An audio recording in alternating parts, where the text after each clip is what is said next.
এক বিরাট ফাঁদ থেকে বের হতে পারলেন আমিরে জামাত, বাংলাদেশ জামাত ইসলামীর আমির ডাক্তার শফিকুর রহমান, যিনি প্রধান বিরোধী দলীয় নেতা। আল্লাহর কাছে হাজার শুকরিয়া, এই জামাতকে এক মহাধ্বংসের হাত থেকে বাঁচানো গেছে। কিন্তু এর দায় জামাতের বর্তমান আমির ডাক্তার শফিকুর রহমান এড়াতে পারে না, এর দায় পুরোটাই তার। দর্শক, এক বিশ্ব বাটপাড়ায় ফাঁদে পড়েছিলেন আমিরে জামাত। আমরা সতর্ক করেছি, উল্টো আমাদেরকে সতর্ক করেছেন। অনেক নেতা আমির জামাতের আশেপাশে যারা থাকেন তারা আমাদেরকে বুঝিয়েছেন যে না, তিনি কি একদম কিছু বুঝেন না, তোমরা এটা নিয়ে বাড়াবাড়ি করো। দর্শক, কথা বলছি আমির জামাতের সেই পররাষ্ট্র উপদেষ্টা, কথিত প্রফেসর, ভুয়া পিএইচডি মাহমুদুল হাসানকে নিয়ে। তো দর্শক, এই লোক জামাতের বড় ক্ষতি অলরেডি করে ফেলেছে। জাতির সামনে আমিরে জামাতকে বিরোধী দলীয় গৃহপালিত নেতা হিসেবে উপস্থাপন করেছেন এই বাটপার মাহমুদুল হাসান, এবং এর দায় পুরোটাই আমিরে জামাতের। তিনি এই ক্ষেত্রে ব্যর্থ এবং এর দায় তাকে নিতে হবে। শুধু এই দায় না, অনেক দায় ডাক্তার শফিকুর রহমানকে নিতে হবে। তিনি যদি নিজের ভুল সংশোধন না করেন তাহলে সামনে তার কঠিন পরিস্থিতি আসবে। হ্যাঁ, তিনি জামাতকে অনেক বড় সংগঠন করেছেন, আকাশচুম্বী উচ্চতায় নিয়েছেন, ইতিহাসের শ্রেষ্ঠতম পর্যায়ে জামাত আছে। কিন্তু আমির জামাতের একটা দায়, তার কিছু নীতির কারণে জামাত তার মূল শক্তি রুহানিয়াত হারিয়েছে। সেই জায়গা থেকে জামাত অনেক দূরে চলে গিয়েছে। জেনে শুনে এরকম একজন বিশ্ব বাটপার, একজন ধর্ষককে, একজন প্রতারককে আমিরে জামাত তার উপদেষ্টা হিসেবে নিয়োগ দিয়েছেন। আপনি চিন্তা করেন এই পদটার ভার কত। আমিরে জামাতের উপদেষ্টা। উপদেষ্টা মানে কি? যিনি উপদেশ দিবেন। এর মানে আমিরে জামাতকে উপদেশ দিবেন। কে উপদেশ দিবেন? এক বিশ্ব বাটপার এবং ধর্ষক, এবং যিনি যুবলীগের পিছনে ঘুরেছেন, হাসিনার স্বরাষ্ট্রমন্ত্রীর পিছনে ঘুরেছেন, মানে এক পেশাগত বাটপার। জেনে শুনে এরকম একজন লোকের কাছ থেকে উপদেশ নিবেন, এরকম একজন লোক হচ্ছে উপদেষ্টা। এই সংগঠনের রুহানিয়ত বলতে কিছু থাকে? জামাতের রুহানিয়ত ধ্বংসের দায় নিতে হবে ডাক্তার শফিকুরকে। তিনি এই দায় এড়াতে পারে না। কারণ এই মাহমুদুল হাসান এর যে গোমর সব ফাঁস হয়েছিল, পত্রিকার কাটিং, প্রয়োজনীয় তথ্য প্রমাণ সবকিছু আমরা উপস্থাপন করেছিলাম লিখিতভাবে। আমরা তো ভিডিও বক্তব্য দিই, এছাড়া লিখিতভাবেও জামাতকে জানানো হয়েছিল যে আপনি যাকে পররাষ্ট্র উপদেষ্টা বানিয়েছেন তার অবস্থা হচ্ছেই, কিন্তু সেটা কানে নেয় নাই এবং তখন এগুলো অস্বীকারও করে নেই। তখন জামাত আমাদেরকে বুঝিয়েছিল যে তিনি বেতনভুক্ত উপদেষ্টা, অতএব এটা সমস্যা না। হ্যাঁ, এটাই সমস্যা। এই বেতনভুক্ত উপদেষ্টা এরকম দুশ্চরিত্রা একজন লুচ্চাকে নিয়োগ দিয়ে, একজন বাটপারকে নিয়োগ দিয়েছেন। এটা জামাতকে ধ্বংস করেছে, জামাতের রুহানিয়তকে ধ্বংস করেছে। এ দায়, আই রিপিট, ডাক্তার শফিকুর রহমানকে নিতে হবে। ডাক্তার শফিকুর রহমান আমির এই বলে তাকে ব্ল্যাঙ্ক চেক দিবেন উল্টাপাল্টা কাজের, তাহলে আপনি জামাতকে ধ্বংস করবেন না। তাকে জবাবদিহি করতে হবে জেনে শুনে। এরকম যদি হতো না, তিনি যে বাটপার এটা জানতেন না, কিন্তু যাতে তাকে জানানো হয়েছে, লিখিতভাবে তথ্য প্রমাণ দেওয়া হয়েছে, তারপরে সেটা আমলে নেননি। এর মানে ইচ্ছাকৃতভাবে আপনি সংগঠনের রুহানিয়ত ধ্বংস করেছেন, একজন ধর্ষককে প্রশ্রয় দিয়েছেন। দুনিয়ায় জবাবদিহি করতে হবে এবং আখিরাতেও জবাবদিহি করতে হবে। এই সংগঠনের রুহানিয়ত ডাক্তার শফিকুর রহমান ধ্বংস করছেন। এই জন্য তো কি করেছেন? এই উদাসীনতার জন্য এখন কি হয়েছে দেখেন। আপনারা দেখেছেন, আমি আলোচনা করেছিলাম যে আমিরে জামাত নাকি চিঠি দিয়েছেন ডক্টর খলিলুর রহমানকে, পররাষ্ট্রমন্ত্রীকে, যে তার এই পররাষ্ট্র উপদেষ্টা সাবেক, তাকে মন্ত্রীর মর্যাদায় পররাষ্ট্র মন্ত্রণালয়ে নিয়োগ দেওয়া হোক। এ দ্বারা তাতে কি হবে? পররাষ্ট্রনীতির ভারসাম্য আসবে, অমুক তমুক ইত্যাদি ইত্যাদি। এখন এইটার ব্যাখ্যা কি দাঁড়িয়েছিল যে ডাক্তার শফিকুর রহমান পররাষ্ট্রমন্ত্রী, যেই মন্ত্রীর পদত্যাগের দাবিতে আন্দোলন করেছে জামাত, সেই মন্ত্রীর কাছে এখন চাকরি চায়, মন্ত্রী মর্যাদায় তাও। এর অর্থ বিরোধী দলীয় গৃহপালিত নেতা। অলরেডি এটা এস্টাবলিশড হয়ে গেছে, মানুষ সিসি করছে জামাতকে, যেটাকে ডাক্তার শফিকুর রহমান কি, এটা তো একটা স্রেফ শেষরামি। যে খলিলের পদত্যাগের দাবিতে জামাত বিক্ষোভ করলো, তাকে গ্রেপ্তারের দাবি করলো, এখন তার কাছে চাকরি চায়, সুপারিশ করে, এটা কোনো কথা? অলরেডি কিন্তু এটা এস্টাবলিশড হয়ে গিয়েছে। কিন্তু কিছুক্ষণের মধ্যেই খবর বেরোলো যে না, আসলে আমিরে জামাত ওই চিঠি দেননি। আমিরে জামাতের সেই বিশ্ববিখ্যাত বাটপার, অনেক গারল জামাতিদের প্রিয় পাত্র এই মাহমুদুল হাসান, এই ভুয়া প্রফেসর, ভুয়া পিএইচডি মাহমুদুল হাসান, এখনো কিছু জামাতের গরু ছাগল মার্কা গারল আছে, এরা বলে যে এর নাকি অনেক লিঙ্ক লোবিং আছে, এ পররাষ্ট্রনীতিতে বাল করছে, সাল করছে। এগুলো, এই গরুগুলো কিচ্ছু জানে না, এ কিচ্ছু করতে পারেনি, এ পুরো বাটপারি করে নিজের আঁকড়ে কুচিয়েছে। এর কোনো লিঙ্ক লোবিং এর কিচ্ছু নাই। এটা সব সাবেক শিবিরদের বা অটো জামাত, যে অটো ফোকাস পেয়েছে। এখানে আওয়ামী লীগ নাই, এখানে বাংলাদেশের দল জামাত এবং বিএনপি, সেখানে জামাত তো গুরুত্ব পাবেই। এইগুলোর ফাও ক্রেডিট নিয়েছে। ওই যে একটা কথা আছে না, হুরে বক মারে কবিরাজের কেরামতি বাড়ে। তো এই এই ভুয়া কবিরাজ হচ্ছে এই মাহমুদুল হাসান, এ স্রেফ বাটপার এক কিসিমের একজন লোক। কি ঘটনা হচ্ছে যে আমিরে জামাত ডক্টর খলিলুর রহমানের কাছে কোনো চিঠি দেন নাই, তবে চিঠি দেওয়া হয়েছে এটা ঠিক, সেটা আমিরে জামাতের নামে দেওয়া হয়েছে এটাও ঠিক, কিন্তু সে চিঠি দিয়েছেন সে বাটপার মাহমুদুল হাসান। তা মাহমুদুল হাসান, তার নাম মাহমুদুল হাসান না কোন কি জানো আর কি। তো এই বাটপার চিঠি দিয়েছেন। তবে আমিরে জামাতের সাথে নাকি আলোচনা করেছিলেন, তবে এই মন্ত্রী মর্যাদায় চাকরি, এতে নাকি আমিরে জামাত সম্মতি দেন নেই। কিন্তু ঠিক আছে, একটা চাকরি দরকার, এই জন্যে আমিরে জামাত যাতে সুপারিশ করে, এই সুপারিশে নাকি রাজি হয়েছিলেন। জাস্ট ওই মৌখিক সম্মতিকে কাজে লাগিয়ে লিখিত চিঠি দিয়েছেন এই মাহমুদুল হাসান ডক্টর খলিলুর রহমানের কাছে, আর পুরো জামাত ডুবলো তাতে। মানে ঘটনা হচ্ছে তার চাকরি দরকার, যেহেতু আমিরে জামাতের ওই পদে তাকে রাখবেন না, চাকরি দরকার, যে চাকরির জন্য আমিরে জামাত সুপারিশ করতে চেয়েছিলেন। এই হচ্ছে ঘটনা। আর এটাকে কি বানিয়েছে দেখেছেন, আর মিডিয়া কিভাবে জামাতের বিরুদ্ধে খেলে দিল। তো এই যে পুরো পরিস্থিতি, মিডিয়া জামাতের বিরুদ্ধে খেলে দিল, এর পুরো দায় ডাক্তার শফিকুর রহমানকে নিতে হবে। এটা জেনে শুনে ডাক্তার শফিকুর রহমান এই ভণ্ডামিটা করলেন।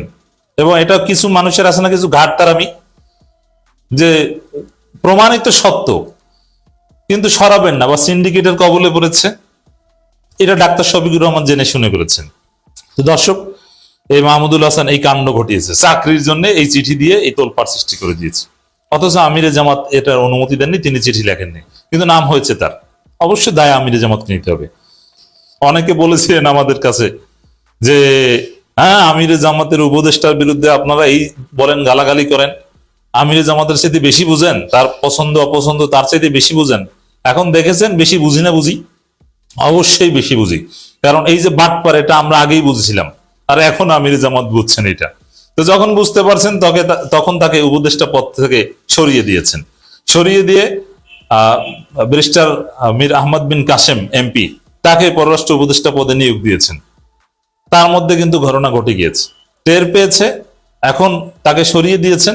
অথচ এটা সরিয়ে দেওয়ার কথা ছিল মোহাম্মদ ইশরাক। আমরা যখন এটা নিয়ে তীব্র প্রতিবাদ করেছিলাম যে এরকম একজন ধর্ষক, বাটপার এবং ভুয়ো পিএইচডি, ভুয়ো প্রফেসর, তিনি কিছুতেই আমিরে জামাতের উপদেষ্টা হতে পারেন না, তখনই তাকে সরিয়ে দেওয়া উচিত ছিল, কিন্তু দেন নাই।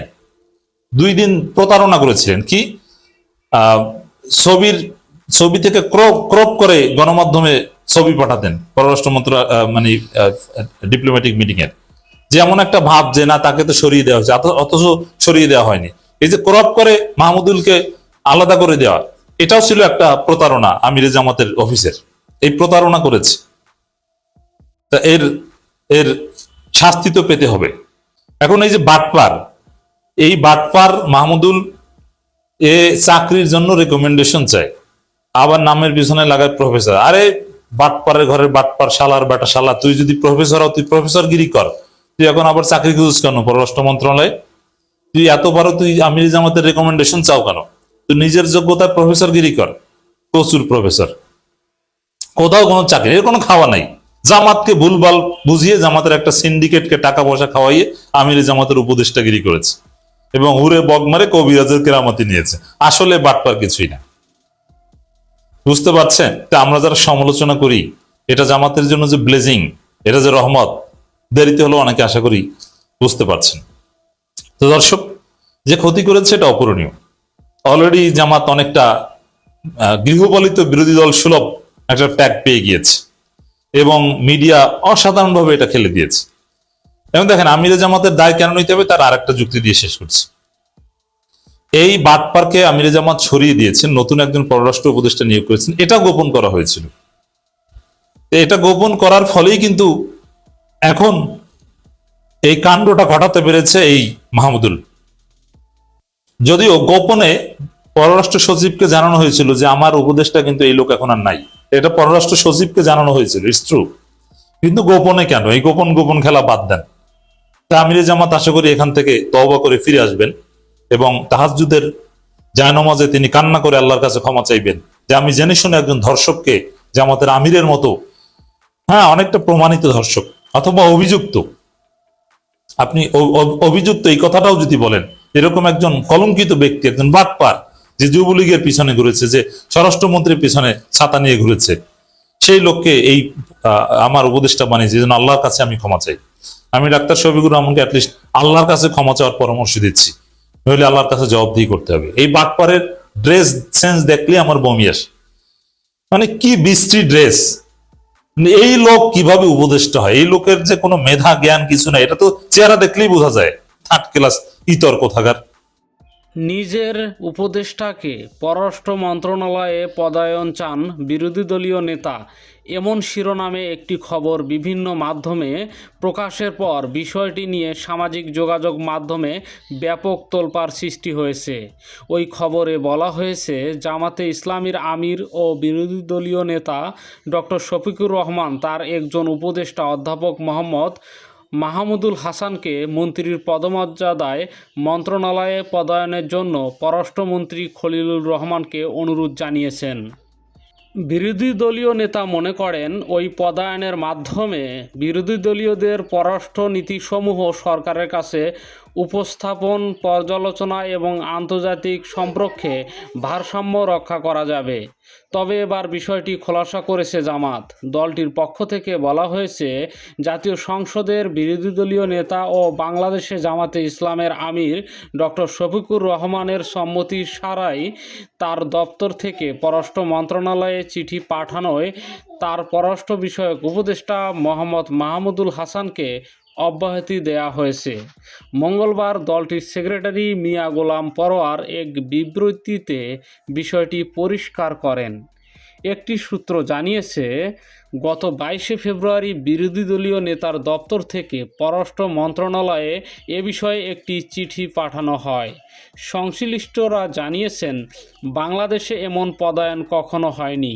এ অঞ্চলের দেশগুলোতে এমন পদায়ন হয়েছে বলে শোনা যায় না। যুক্তরাষ্ট্র সহ পশ্চিমা অনেক দেশ ছায়ামন্ত্রীর সভার মাধ্যমে বিরোধী দলীয় দল ভূমিকা রাখে। প্রতিবেশী ভারত ও পাকিস্তানের মতো দেশে বড় সংকট কিংবা বিশেষ প্রয়োজনে সব দল একসঙ্গে কাজ করার নজির রয়েছে। জামাতের বিবৃতিতে জানানো হয়, গণমাধ্যমে প্রকাশিত প্রতিবেদনে যে ঘটনার উল্লেখ করা হয়েছে সেটি মূলত প্রায় 2 সপ্তাহ আগের।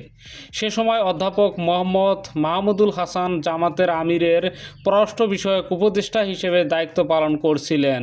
তিনি ওই চিঠির বিষয়ে জামাত আমিরকে অবহিত করলেও বিষয়টি ভিন্ন প্রেক্ষাপটে উপস্থাপন করেছিলেন।